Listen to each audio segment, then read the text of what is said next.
السلام علیکم ورحمۃ اللہ وبرکاتہ۔ حکیم محمد مہر علی حاضرین کی خدمت میں اپنی اگلی ویڈیو کے ساتھ آپ کی خدمت میں ایک نسخہ لے کے آیا ہے کشتہ پارے کا تریاک۔ کشتہ پارا جس نے بھی استعمال کیا ہو آپ کو معلوم ہے کہ پارا جس جگہ پر بیٹھ جائے اس جسم کو نکارہ کر دیتا ہے، اس حصے کو نکارہ کر دیتا ہے، اور بیماری اتنی تکلیف اور اتنی شدت سے بھر جاتی ہے کہ انسان حیران پریشان رہ جاتا ہے۔ اور جو سنیاسی لوگ ہیں یا کیمیاء دان ہیں جو پارے کو جانتے ہیں وہ تو خوب ان چیزوں سے واقف ہیں، لیکن جو نابلد ہیں، جو ناواقف ہیں اور وہ بناتے ہیں اور بنانے کے بعد لوگوں کو کھلا دیتے ہیں، تو ایسے لوگوں سے آپ پرہیز کریں۔ کوشش یہ کریں کہ ایسے لوگوں سے کشتے کھائے جائیں جو مکمل طور پر سنیاسی بھی ہوں اور کیمیاء دان بھی ہوں، اور ان کے جو کشتے ہوتے ہیں وہ بالکل بے ضرر ہوتے ہیں۔ کشتہ سینکیا ہو، کشتہ فولاد ہو، یا کشتہ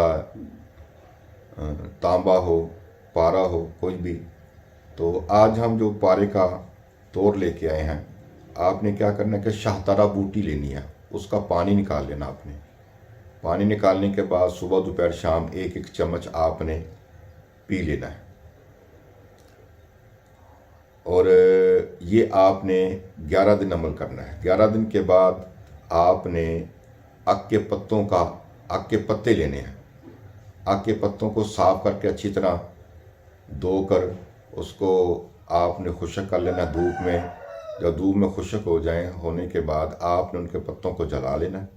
جلانے کے بعد اچھی طرح رگڑائی کرنی ہے۔ رگڑائی کرنے کے بعد جب بالکل باریک پاؤڈر ہو جائے تو 500 ملی گرام والا کیپسول بھر لینا آپ نے، اور صبح شام آپ نے وہ کیپسول لینا ہے نیم گرم دودھ کے ساتھ، گائے کا ہو یا بکری کا ہو۔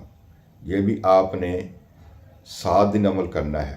تو انشاءاللہ تعالی اللہ کے حکم سے جسم میں جس قسم کا بھی پاڑا ہوگا یا جسم کے کسی حصے میں بھی ہوگا تو یورن اور پخانے کے ذریعے خارج ہو جائے گا، اور اللہ کریم آپ کے جسم کو صاف کر دے گا اور اللہ کریم شفا عطا فرما دے گا۔